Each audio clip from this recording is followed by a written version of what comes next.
The signal arrived on a Tuesday. At first, the astronomers at the Very Large Array in New Mexico thought it was just another pulsar echo, one of countless cosmic whispers they cataloged daily. But this signal was different.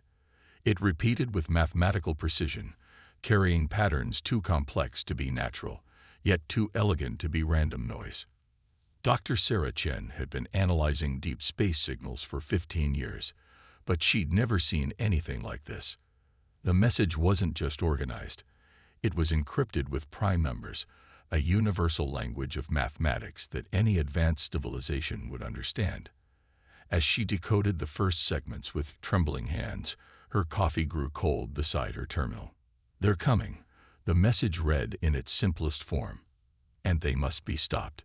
Within hours, the world's leading cryptographers and astronomers were conferencing virtually, sharing data and theories. The signal's origin point was traced to a star system 40 light-years away, but its trajectory suggested it had been bounced across multiple gravity wells to reach Earth. Someone had gone to extraordinary lengths to ensure this warning reached us. 3 days later, they arrived. The ship materialized just beyond lunar orbit, its hull seeming to bend light itself. It was neither sleek nor threatening. Instead, it appeared almost organic, like a massive seed pod drifting through space. As humanity held its collective breath, the vessel transmitted a simple request in every major Earth language simultaneously. "We seek audience with your world's leaders. We bring warning of grave importance."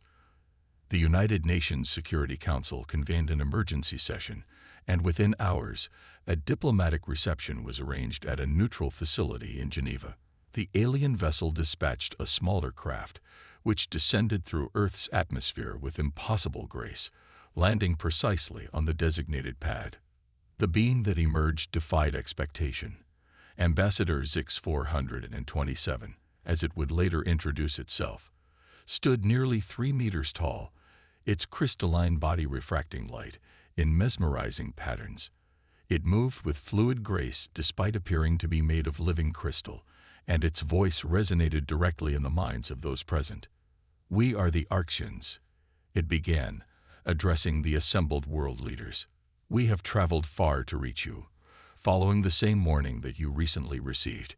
We are not its source, but we know its truth all too well." The ambassador proceeded to explain about the harvesters, ancient beings of pure energy that had evolved beyond physical form countless eons ago. These entities sustained themselves by absorbing the collective consciousness and energy of entire civilizations. They were neither malevolent nor benevolent.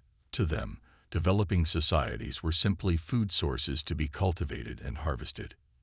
"Your world has been marked," Zix 427 continued, its crystalline form pulsing with somber lights. "We detected their quantum markers in your star system. They have deemed your civilization ripe for harvest." The room erupted in questions and demands for explanation. The ambassador raised a crystalline appendage, and silence fell. "In the last 1,000,000 years, they have harvested 17,000 civilizations. None have successfully resisted. The Arctians tried, generations ago. We lost 3/4 of our population before we managed to flee. Others, the Centaurians, the Proxima Collective, the Sirius Consciousness, all fell. Those of us who survived formed an underground network, warning others when we can, helping evacuate those willing to flee." President Helena Martinez of the United Earth Coalition leaned forward. "You're telling us our only option is to run." The ambassador's crystalline form dimmed slightly. "It is the only logical choice. We can help evacuate perhaps 10% of your population to sanctuary worlds. Those who remain," it left the sentence unfinished. But something unexpected happened then. Rather than panic or despair, the human leaders began to ask different questions. Not about escape routes or evacuation protocols, but about the harvesters themselves. What was their energy composition? How did they travel? What were their weaknesses? The ambassador seemed taken aback by this line of questioning. "You cannot be considering resistance. The harvesters exist partially in dimensions we barely comprehend. Their technology is millions of years beyond yours. Fighting them would be like bacteria attempting to fight a supernova. Dr. James Okonjo, Earth's leading quantum physicist, stepped forward. With respect, Ambassador, bacteria don't have quantum laboratories or unified planetary defense systems. You say these beings exist partially in other dimensions. That suggests they're vulnerable in our dimension. You say they're energy beings. Energy can be redirected, contained, transformed. The ambassador's crystalline form flickered with what might have been confusion.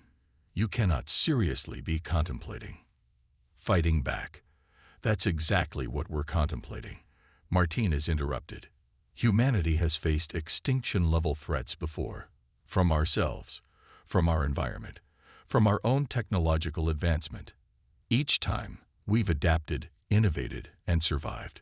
We don't accept no-win scenarios. The next few hours were a blur of strategic discussions, theoretical physics, and rapid-fire planning sessions. The ambassador watched with growing amazement as humans from different nations, different disciplines, and different backgrounds began working together with seamless efficiency. Within 24 hours, Project Defiance was born, humanity's unified response to an impossible threat. As the ambassador prepared to return to its ship that evening, Dr. Chen approached with one final question. The warning signal we received, you said you weren't its source. Do you know who sent it? The ambassador's crystalline form pulsed thoughtfully. We have our theories. There are rumors of others who once fought the harvesters. Most believe they were destroyed, but some say they found a way to hide, to exist in the spaces between conventional reality. Perhaps they see in humanity what we're beginning to see, something unique, something that refuses to accept defeat. As the ambassador's ship lifted off into the darkening sky, the gathered leaders watched in silence. They had 18 months before the harvesters would arrive. 18 months to do what no other civilization had managed in a million years.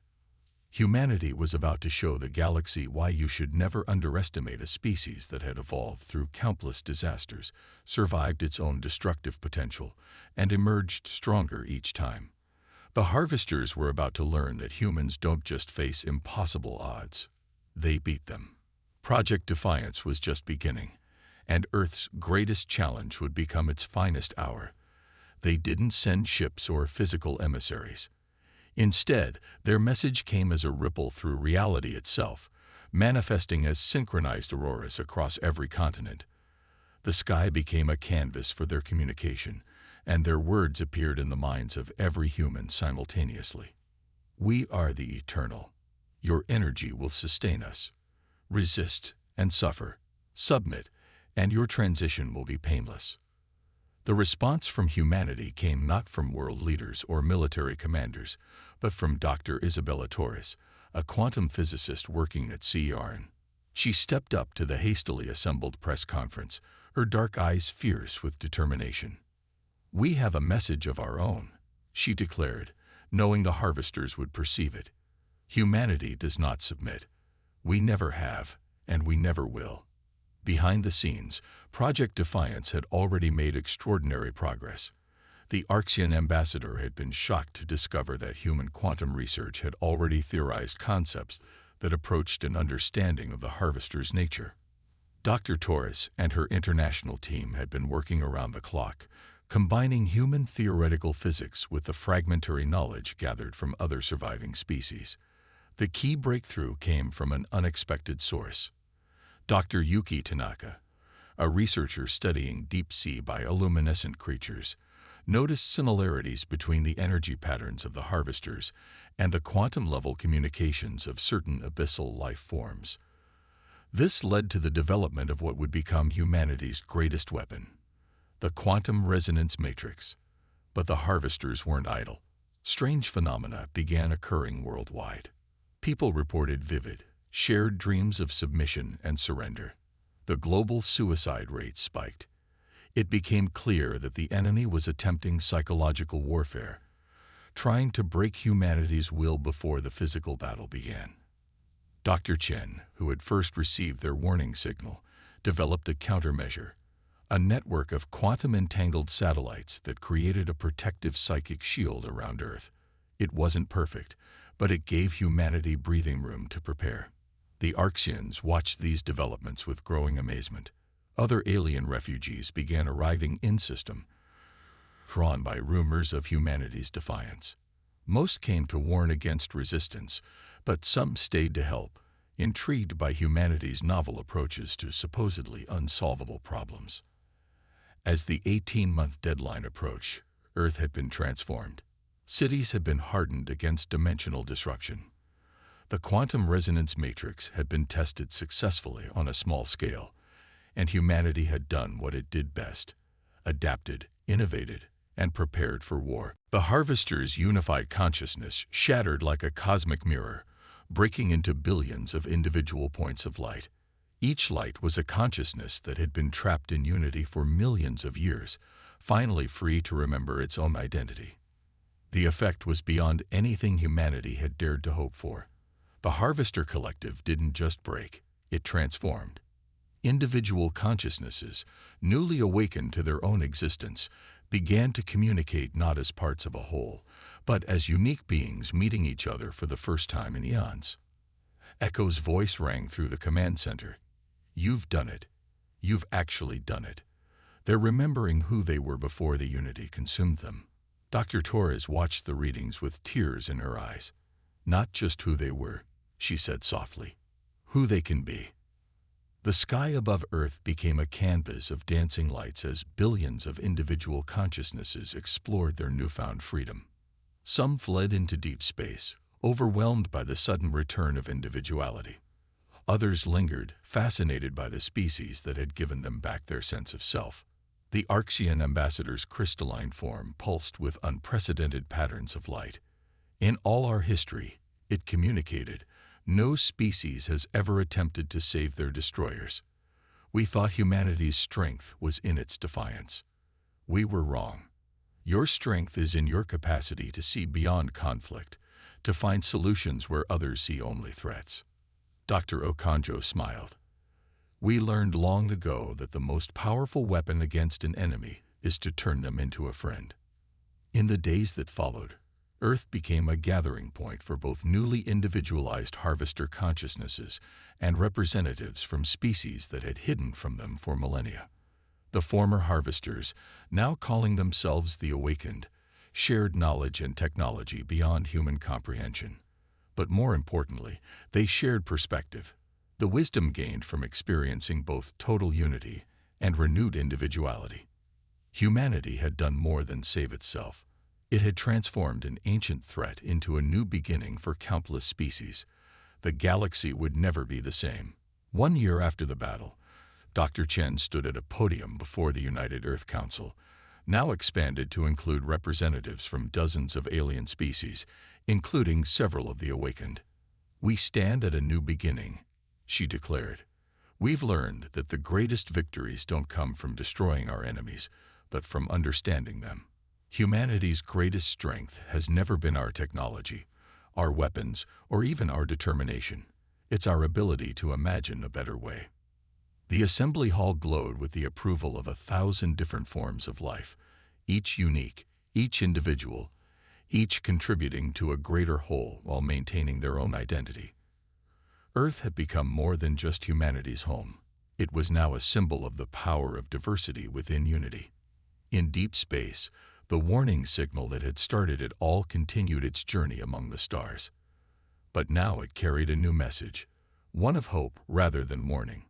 They succeeded, and through their success, we all found freedom. The age of the harvesters was over. The age of collaboration had begun. And humanity, the species that had dared to imagine a better way, stood ready to help guide the galaxy into a new era of individual consciousness working together by choice rather than compulsion. It wasn't the end of the story. In many ways, it was just the beginning. The harvesters arrived as a cascading wave of light, their combined consciousness warping space-time itself. The sight was both beautiful and terrifying. A cosmic aurora that filled half the sky, shimmering with colors that human eyes had never seen before. The first attack came not as an energetic assault, but as a final offer of mercy. Submit, the unified voice echoed in every human mind. Your resistance is unprecedented, but futile. Join us in eternal unity. Humanity's response came in the form of the quantum resonance matrix activating.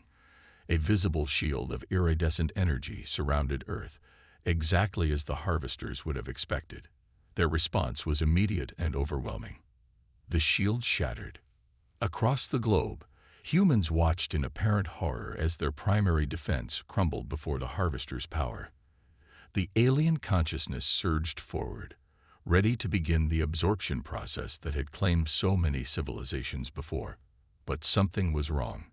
The harvester's energy field encountered unexpected resistance, not from the destroyed shield, but from something deeper. Hidden quantum transmitters buried in the Earth's crust began to activate, creating a complex web of energy that the harvesters couldn't quite perceive. Dr. Torres stood in the main control center, her hand steady on the controls.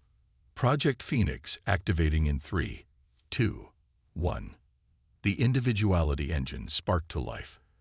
At first, nothing seemed to happen. The harvesters continued their advance, their confidence unshaken. But then the first fracture appeared in their unified field. It started as a tiny spark of discord, a single consciousness beginning to remember its own identity. Then another and another. The harvesters' attack faltered as confusion rippled through their collective consciousness. It's working, Dr. Okonjo breathed, watching the readings. The quantum differentiation is cascading through their network. But the harvesters weren't finished. Their unified consciousness fought back, trying to reabsorb the fragmenting identities. The battle that followed wasn't one of physical weapons or energy blasts. It was a war for the very nature of consciousness itself. Earth's atmosphere became a kaleidoscope of competing energies as ancient individual consciousnesses began to awaken within the harvester collective. Each awakening consciousness weakened the whole, creating a feedback loop that threatened to tear the entire collective apart. The strain on Earth's defense systems was immense. Power grids flickered worldwide as the individuality engine drew more and more energy. In the control center, warning lights flashed as systems approached critical failure. "We can't maintain this level of power," a technician warned. "The systems are burning out." Dr. Torres looked to Dr. Chen, who nodded grimly. "Initiate final protocol," Dr. Chen commanded. "Everything we have." Now, every power source on Earth, from nuclear plants to solar arrays to volcanic thermal taps, diverted their full output into Project Phoenix. The planet itself seemed to dim as humanity poured its every resource into one final push. The fate of Earth hung in the balance. The harvester's final message was intended to break their spirit. It showed vivid images of other civilizations that had resisted, their final moments, their futile struggles, their ultimate absorption. But humanity had long since learned to turn fear into fuel for determination. "We are ready," Dr. Torres announced to the Unified Earth Defense Council. "Whether we succeed or fail, the galaxy will remember that humanity stood and fought." No one knew it then, but the real test was about to begin. The true genius of Project Phoenix lay not in its technology, but in its deliberate misdirection. While the world openly worked on the quantum resonance matrix, a secondary team led by Dr. James Okonjo had been developing something far more ambitious, working with a renegade harvester consciousness that had been trapped in a quantum bubble for millennia. They had discovered something revolutionary about the nature of their enemy. "The harvesters aren't gods," Dr. Okonjo explained to the Defense Council. "They're prisoners of their own evolution. They've become so complex, so interconnected, that they can't not act as a unified consciousness. And that's their weakness. The renegade consciousness, which called itself Echo, had once been part of the Harvester Collective, but had somehow maintained its individuality. Through Echo, humanity learned that the Harvester's greatest strength, their unified nature, could become their greatest vulnerability. Project Phoenix wasn't about fighting the Harvesters. It was about fracturing them. Dr. Torres and Dr. Oconcho worked tirelessly to develop what they called the individuality engine, a device that could force quantum differentiation on unified energy fields. The theory was revolutionary. Instead of trying to destroy the harvesters, they would try to break them back into individual consciousnesses. The Arxian ambassador was stunned by the audacity of the plan. "You're not trying to kill them," it realized. "You're trying to save them from themselves." Humanity's greatest strength has always been our individuality within unity, Dr. Chen explained. "We're going to share that gift with the harvesters, whether they want it or not." The final month before the expected invasion was spent in frantic preparation. The public face of Project Defiance continued to work on the quantum resonance matrix, which the harvesters would expect, and prepare to counter. But Project Phoenix was hidden deeper, protected by layers of quantum encryption that even the Arxians couldn't penetrate. Echo provided crucial insights into the harvester's psychology. "They cannot conceive of defeat," it explained. "In their unity, they have lost the ability to imagine alternatives. They will expect you to either submit or attempt to destroy them. They cannot prepare for what they cannot imagine." As the deadline approached, humanity held its breath. The quantum resonance matrix was positioned as their primary defense, a mighty shield that would supposedly protect Earth from the harvesters' attack. But hidden in research facilities deep beneath the Earth's surface, the real weapon waited. Project Phoenix was ready. Humanity's greatest gambit was about to begin.